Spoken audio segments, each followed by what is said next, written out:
당신은 늙으면 추해질 겁니다. 이 말에 기분이 나쁘신가요? 그렇다면 이미 당신은 추하게 늙어가고 있을 확률이 높습니다. 우리 사회는 나이 듦을 두려워합니다. 주름, 흰머리, 처진 살 모두가 젊음의 상실을 비극으로 여기죠. 하지만 제가 오늘 말씀드릴 진실은 이겁니다. 추함과 아름다움은 나이가 만드는 게 아니라 당신이 살아온 방식이 만듭니다.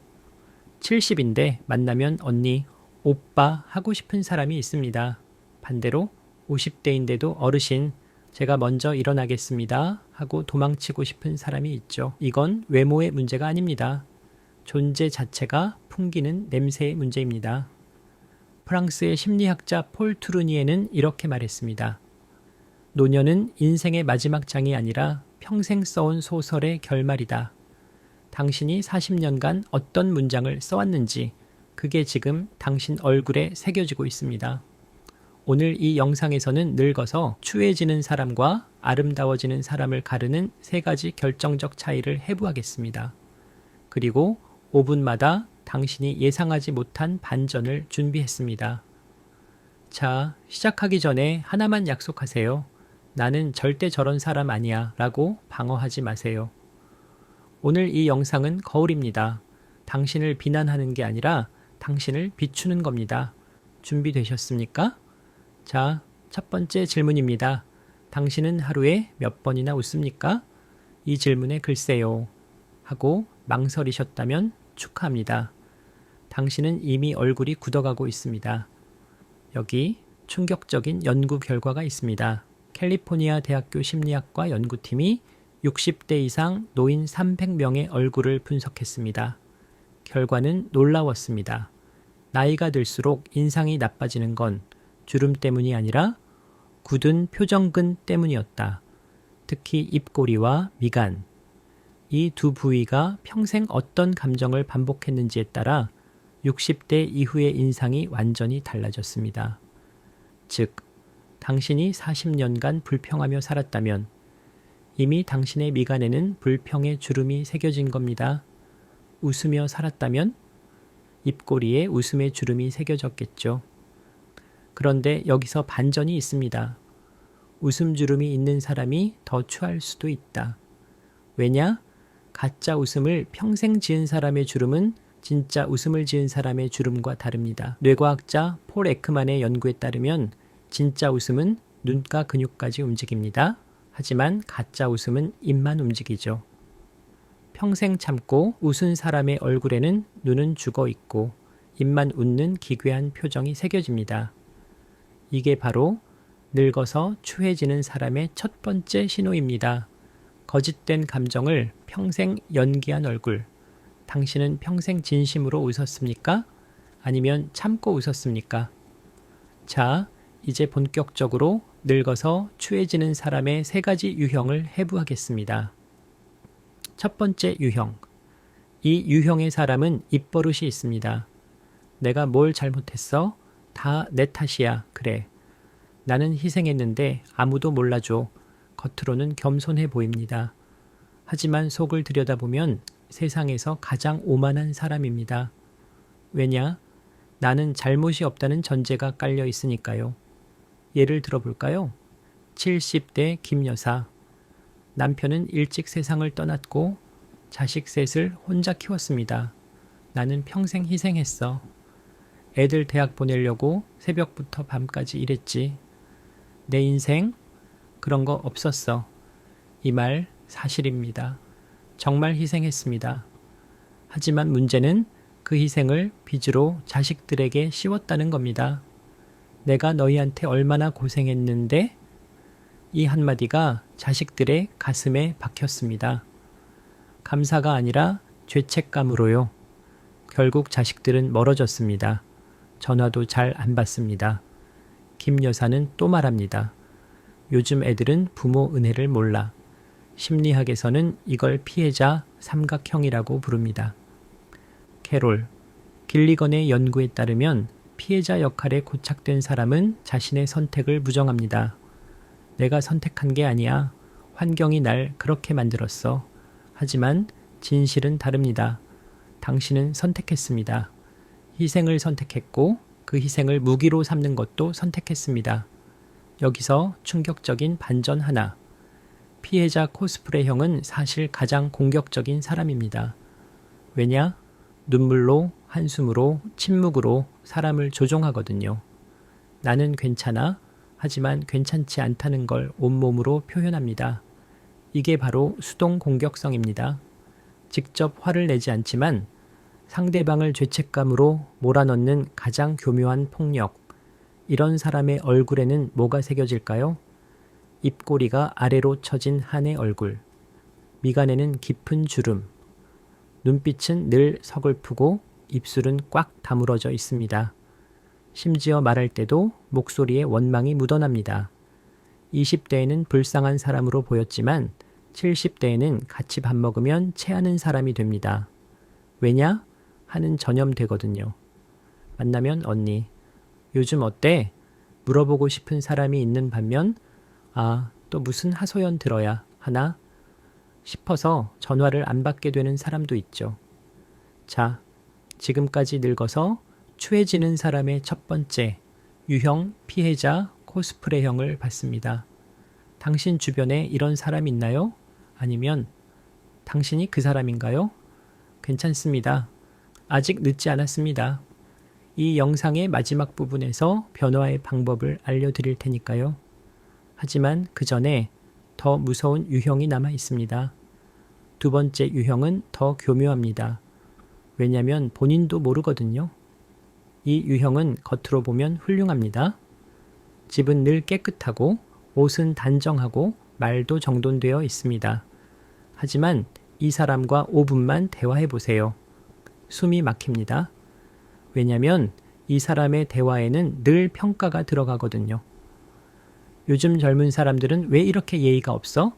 그 집은 애들을 왜 그렇게 키워? 그 사람, 나이 먹고도 철이 없네. 65세 박 선생, 평생 교사로 살았습니다. 학생들에게 엄격했고 자식들에게도 엄격했습니다. 규칙은 규칙이야. 세상은 내 마음대로 안 돌아가. 맞는 말입니다. 하지만 문제는 그 규칙이 박 선생의 규칙이라는 겁니다.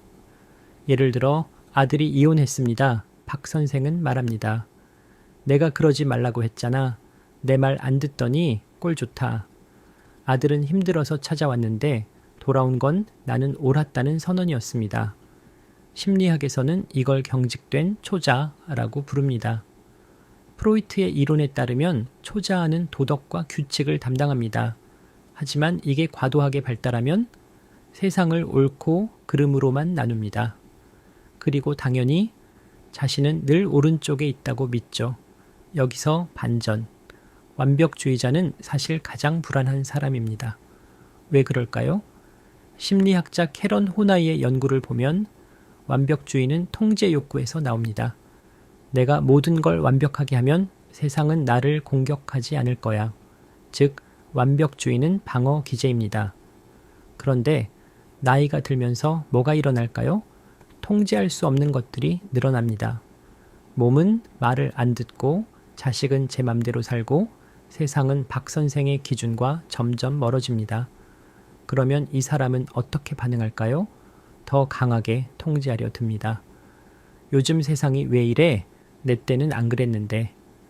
이런 사람의 얼굴은 어떻게 변할까요? 눈썹이 늘 찌푸려져 있습니다. 입술은 얇고 꽉 다물어져 있고 턱에는 힘이 잔뜩 들어가 있습니다. 심지어 눈빛이 날카롭습니다. 마치 너 지금 뭐 잘못했지? 하고 늘 감시하는 것처럼요. 20대에는 카리스마 있는 사람으로 보였지만 70대에는 같이 밥 먹으면 역시 선배님 하고 싶은 게 아니라 네, 알겠습니다. 하며 숟가락만 움직이고 싶은 사람이 됩니다. 왜냐? 모든 대화가 설교가 되거든요. 혹시 이런 생각하셨나요? 우리 아버지다. 우리 시어머니가 딱 저래. 맞습니다. 당신 주변에 한 명쯤은 있을 겁니다. 그런데 더 무서운 질문. 당신은 안 그렇습니까? 당신도 모르게 젊은 세대를 평가하고 있진 않나요? 요즘 애들은 내 때는 말이야. 이 말이 입에서 자주 나온다면 당신은 이미 완벽주의 독재자형으로 진화하고 있는 겁니다. 하지만 여기서 희망이 있습니다. 완벽주의자도 변할 수 있습니다. 어떻게? 통제를 내려놓는 연습. 심리학자 칼 로저스는 말했습니다. 진정한 성숙은 불완전함을 받아들이는 것이다. 당신이 완벽하지 않아도 괜찮고 세상이 당신 기준대로 안 돌아가도 괜찮습니다. 그걸 받아들이는 순간 당신의 얼굴에서 긴장이 사라집니다. 자, 이제 마지막 유형입니다. 이 유형은 가장 교묘하고 가장 흔하고 가장 위험합니다. 왜냐하면 본인은 아름답게 늙고 있다고 착각하거든요. 이 유형은 가장 인기 있습니다. 적어도 겉으로는요. 늘 웃고 늘 긍정적이고 늘 괜찮아 합니다. 하지만 이 사람과 깊은 대화를 나눠보세요. 아무것도 없습니다. 58세 이 부장. 회사에서 인기 짱이었습니다. 후배들한테 밥도 잘 사주고 농담도 잘하고 화도 안 냅니다. 이 부장님은 진짜 좋은 분이야. 모두가 그렇게 생각했죠. 그런데 정년 퇴직 후 이 부장에게 연락하는 사람이 없습니다. 왜일까요? 이 부장은 평생 역할을 연기했습니다. 좋은 상사 역할, 친절한 선배 역할, 너그러운 아버지 역할. 하지만 진짜 이 부장은 없었습니다. 심리학자 도널드 위니캇은 이걸 거짓, 자기라고 불렀습니다. 거짓 자기는 생존 전략입니다. 진짜 나를 보여주면 거부당할지 몰라. 그러니까 사람들이 좋아할 만한 나를 만들자. 여기서 충격적인 반전. 영혼 없는 미소 수집가는 늙어서 가장 외롭습니다. 왜냐? 평생 진짜 관계를 맺지 않았거든요. 모든 관계가 거래였습니다. 나는 착하게 행동할게. 대신 너는 나를 좋아해줘. 하지만 늙으면 더 이상 줄 게 없어집니다. 회사에서의 권력도 없고 돈도 없고 쓸모도 없습니다. 그러면 사람들은 떠납니다. 왜냐하면 진짜 이 부장을 사랑한 게 아니라 이 부장의 역할을 좋아했으니까요. 여기서 더 무서운 진실. 이 부장 본인도 자기가 누군지 모릅니다. 평생 역할만 했으니까요. 거울을 봐도 이게 진짜 내 얼굴인가 싶습니다. 심리학에서는 이걸 정체성 확산이라고 부릅니다. 에릭 에릭슨의 이론에 따르면 정체성은 진정성 있는 선택을 통해 형성됩니다. 하지만 이 부장은 평생 남들이 원하는 선택만 했습니다. 예를 들어 누군가 물어봅니다. 이 부장님 뭐 좋아하세요? 이 부장은 멈칫합니다. 뭘 좋아하냐고? 글쎄, 다 괜찮은데 나가 없습니다. 이런 사람의 얼굴은 어떻게 될까요? 겉으로는 밝아 보입니다. 늘 웃으니까요. 하지만 눈이 죽어 있습니다. 웃는데 눈은 안 웃어요. 이게 바로 영혼 없는 미소입니다. 그리고 나이가 들수록 얼굴이 텅 빕니다. 마치 아무도 살지 않는 집처럼 불은 켜져 있는데 주인은 없는 얼굴. 20대에는 밝은 사람으로 보였지만 70대에는 헤어질 때 다음 주에 또 봐요. 진심으로 말하고 싶은 게 아니라 잘 가세요 하며 속으로 휴 겨우 끝났다 안도하게 되는 사람이 됩니다. 자, 여기서 이 영상의 가장 큰 반전을 드리겠습니다. 이 세 가지 유형 사실 모두 같은 뿌리에서 나왔습니다. 뭐냐고요? 자기 자신을 사랑하지 않은 것. 피해자 코스프레형은 자신을 사랑하지 않아서 타인의 인정을 구걸했습니다.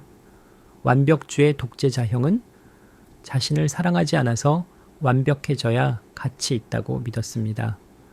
영혼 없는 미소 수집가형은 자신을 사랑하지 않아서 진짜 자신을 숨겼습니다. 지금까지 늙어서 추해지는 사람의 세 가지 유형을 봤습니다. 1피해자 코스프레형, 2 완벽주의 독재자형, 3 영혼 없는 미소 수집가형. 당신은 어디에 속하나요? 아니면 세 개 다 조금씩 갖고 있나요? 괜찮습니다. 대부분의 사람이 그렇습니다. 중요한 건 알아차리는 것입니다. 자, 이제부터가 진짜 핵심입니다. 그럼 어떻게 아름답게 늙을 수 있는가? 지금까지는 어둠을 봤습니다. 이제 빛을 볼 시간입니다. 아름답게 늙는 사람 이 사람들은 특별한 게 아닙니다. 부자도 아니고 유명하지도 않고 외모가 뛰어나지도 않습니다. 하지만 이 사람들 곁에 있으면 마음이 편안해집니다. 왜일까요? 75 세정 할머니. 젊었을 때 미인이었습니다. 하지만 지금은 주름투성이입니다. 어느 날 손녀가 물었습니다. 할머니, 주름 안 아까워요? 정 할머니는 웃으며 대답했습니다. 아깝긴 한데 어쩌겠니? 이게 내가 살아온 증거인걸. 이게 바로 수용입니다. 칼 융은 말했습니다. 우리가 받아들인 것은 변화한다. 우리가 부정한 것은 우리를 지배한다. 정 할머니는 주름을 부정하지 않았습니다. 대신 주름의 의미를 받아들였습니다. 그 순간 주름은 추함이 아니라 이야기가 됩니다. 여기서 반전, 자기 한계를 받아들인 사람은 오히려 더 자유롭습니다. 왜냐? 더 이상 젊어 보이려고 애쓰지 않거든요. 70대가 20대처럼 행동하면 안타깝습니다. 하지만 70대가 70대답게 살면 존엄합니다. 68세 김 선생, 평생 교사였습니다. 하지만 정년 후 그림을 그리기 시작했습니다. 주변 사람들이 말했습니다. 나이 들어서 무슨 그림이야? 돈도 안 되는데 왜 해? 김 선생은 웃으며 대답했습니다. 그림이 나를 행복하게 하거든요. 이게 바로 내적 동기입니다. 심리학자 에드워드 대시, 흑백 요리사의 에드워드리 아닙니다. 아무튼 에드워드 대시의 연구에 따르면 진정한 행복은 외부 보상이 아니라 내적 만족에서 옵니다. 김 선생은 타인의 평가를 신경 쓰지 않습니다. 자기 자신의 기준으로 살거든요. 이런 사람의 얼굴은 어떻게 변할까요? 편안합니다. 미간에 힘이 안 들어가고 눈빛이 맑고 입꼬리가 자연스럽게 올라가 있습니다. 심지어 주름도 부드럽습니다. 왜냐? 긴장하지 않거든요. 평생 타인의 눈치를 본 사람의 얼굴은 경직되어 있습니다. 하지만 자유로운 사람의 얼굴은 물 흐르듯 자연스럽습니다. 72 세박 할아버지, 손자가 대학을 그만두겠다고 했습니다. 보통 어른이라면 뭐라고 할까요? 대학은 꼭 나와야지. 요즘 세상에 학벌 없으면 어떡하니? 하지만 박 할아버지는 달랐습니다. 그래, 네가 생각이 있구나. 힘들면 언제든지 할아버지한테 와. 이게 바로 비조건적, 긍정적 존중입니다. 칼 로저스의 핵심 개념입니다. 상대방의 선택을 존중하되 존재 자체를 사랑하는 것. 박 할아버지는 손자에게 공간을 줬습니다. 네가 뭘 하든 난 널 사랑해. 여기서 반전, 공간을 주는 사람은 오히려 더 깊은 관계를 맺습니다. 왜냐? 사람들은 이해받는 곳으로 모이거든요. 박 할아버지 주변에는 늘 사람이 모입니다. 왜냐하면 편안하거든요. 아무것도 요구하지 않고 아무것도 판단하지 않고 그저 있어줍니다. 이런 사람의 얼굴은 따뜻합니다. 주름이 있어도 흰머리가 있어도 얼굴에서 빛이 납니다. 왜냐? 사랑이 새겨져 있거든요. 자, 지금까지 아름답게 늙는 사람의 3가지 특징을 봤습니다. 1. 자기 한계를 받아들인 사람, 2. 타인의 평가에서 자유로운 사람, 3. 타인에게 공간을 주는 사람. 이 3가지의 공통점은 뭘까요? 자기 자신을 사랑하는 것. 자, 이제 핵심 질문입니다. 왜 대부분의 사람은 추하게 늙을까요? 답은 간단합니다. 평생 자기 자신을 미워했기 때문입니다. 심리학자 존 브래드쇼는 내면화된 수치심을 이야기했습니다. 어릴 적 부모나 선생님에게 들었던 말. 너는 왜 그 모양이니? 동생은 잘하는데 너는 왜 못해? 쓸데없는 소리 하지 마. 이런 말들이 쌓이면 나는 부족해. 나는 가치 없어. 라는 믿음이 생깁니다. 이게 바로 수치심입니다. 여기서 충격적인 반전. 수치심은 나이가 들수록 얼굴에 새겨집니다. 왜냐? 평생 자기 자신을 미워하며 살면 얼굴 근육이 그 감정을 기억합니다. 미간을 찌푸리고 입술을 깨물고 턱에 힘을 주고 살면 그게 얼굴이 됩니다. 도널드 위니캇의 이론, 거짓 자기, 타인의 기대에 맞춰 만든 나, 진짜 자기, 내가 진심으로 원하는 나. 대부분의 사람은 평생 거짓 자기로 삽니다. 부모님이 원하는 직업을 선택했어. 주변 사람들이 좋다는 사람과 결혼했어. 남들이 부러워하는 삶을 살았어. 하지만 늙어서 깨닫습니다. 이게 내 인생이 아니었어. 빅터 프랭클의 이론. 인생의 의미는 외부에서 주어지는 게 아니라 내가 만드는 것이다. 하지만 대부분의 사람은 외부에서 의미를 찾으려 합니다. 돈 많이 벌면 행복할 거야. 자식 잘 되면 보람 있을 거야. 사람들이 인정해주면 만족할 거야. 하지만 늙어서 깨닫습니다. 아무것도 날 채워주지 못해. 이게 바로 실존적 공허입니다. 자, 여기서 이 영상의 가장 큰 통찰을 드리겠습니다. 추함과 아름다움은 외모의 문제가 아니라 존재 방식의 문제입니다. 당신이 평생 어떻게 존재했는가? 자기 자신을 미워하며 존재했는가? 타인의 눈치를 보며 존재했는가? 거짓된 모습으로 존재했는가? 그렇다면 당신의 얼굴은 그 존재 방식을 반영합니다. 자, 이제 마지막입니다. 혹시 이 영상을 보면서 절망하셨나요? 아, 나는 이미 늦었구나. 아닙니다. 지금부터라도 늦지 않았습니다. 왜냐? 당신의 얼굴은 아직 완성되지 않았거든요. 내가 어떤 유형인지 인식하세요. 나는 피해자 역할을 하고 있나? 나는 타인을 평가하고 있나? 나는 거짓된 미소를 짓고 있나? 인식하는 순간 변화가 시작됩니다. 과거의 나를 용서하세요. 심리학자 프레드 러스킨의 연구에 따르면 용서는 얼굴 근육을 이완시킵니다. 나는 최선을 다했어. 그때는 그게 최선이었어. 이 한마디가 당신의 미간을 펴줍니다. 진짜 나는 뭘 원하는지 물어보세요. 하루에 5분만 투자하세요.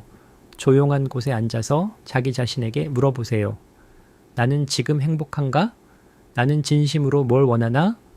나는 누구인가? 여기서 마지막 반전. 아름답게 늙는 건 특권이 아니라 선택입니다. 돈이 많아야 하는 것도 아니고 외모가 뛰어나야 하는 것도 아닙니다. 지금 이 순간부터 다르게 선택하면 됩니다. 오늘부터 진심으로 웃으세요. 오늘부터 타인을 판단하지 마세요. 오늘부터 자기 자신을 사랑하세요. 매일 아침 거울을 보며 이렇게 말해보세요. 나는 충분히 괜찮은 사람이야. 처음엔 거짓말처럼 느껴질 겁니다. 하지만 100번 반복하면 진심이 됩니다. 기억하세요. 당신의 얼굴은 당신이 살아온 결과가 아니라 지금부터 살아갈 시작입니다. 70세에도 변할 수 있습니다. 80세에도 변할 수 있습니다. 왜냐? 뇌는 죽을 때까지 변화하거든요. 신경과학자 노먼 도이지의 연구에 따르면 뇌의 신경가소성은 나이와 관계없이 작동합니다. 즉, 당신이 지금부터 다른 생각, 다른 감정, 다른 행동을 선택하면 뇌가 변하고 얼굴이 변하고 인생이 변합니다. 자, 이제 정말 마지막 질문입니다. 당신은 어떤 얼굴로 늙고 싶습니까? 원망이 가득한 얼굴? 경직된 얼굴? 공허한 얼굴? 아니면 따뜻한 얼굴? 편안한 얼굴? 빛나는 얼굴? 선택은 당신의 몫입니다. 그런데 여기서 마지막 반전 하나. 아름다운 얼굴은 타인을 위한 게 아닙니다. 타인이 당신을 어떻게 보든 그건 중요하지 않습니다. 중요한 건 당신이 거울을 볼 때 스스로를 사랑할 수 있는가? 입니다.